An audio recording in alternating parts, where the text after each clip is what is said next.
ಈ ದಿನ ನಮ್ಮ ಶಾಲೆಗೆ ಲಕ್ಷ್ಮೀ ಎಜುಕೇಷನಲ್ ಆ್ಯಂಡ್ ಫೌಂಡೇಶನ್ ವತಿಯಿಂದ SSLC ವಿಜ್ಞಾನ ಮತ್ತು ಗಣಿತ ಪುಸ್ತಕವನ್ನು ನಮ್ಮ ಶಾಲೆಯ ಬಡ ವಿದ್ಯಾರ್ಥಿಗಳಿಗೆ ಲೀಫ್ ಫೌಂಡೇಶನ್ ವತಿಯಿಂದ ಉಚಿತವಾಗಿ ನೀಡಿದ್ದಾರೆ.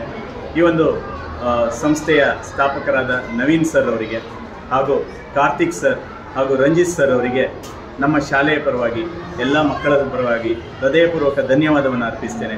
ಖಂಡಿತ ಈ ಬಾರಿ ನಮ್ಮ ಶಾಲೆಯ ವಿದ್ಯಾರ್ಥಿಗಳು ಈ ಪುಸ್ತಕವನ್ನು ಸದುಪಯೋಗಪಡಿಸಿಕೊಂಡು SSLCಯಲ್ಲಿ ಗಣಿತ ವಿಜ್ಞಾನ ವಿಷಯ ಹಾಗೆ ಅದು ಅಲ್ಲದೆ ಎಲ್ಲ ವಿಷಯಗಳಲ್ಲೂ ಕೂಡ ಉತ್ತಮ ಅಂಕಗಳನ್ನು ಪಡ್ಕೊಂಡೇ ಪಡ್ಕೋತಾರಂತ ಹೇಳ್ತಾ ನಾನು ಬಯಸ್ತೇನೆ.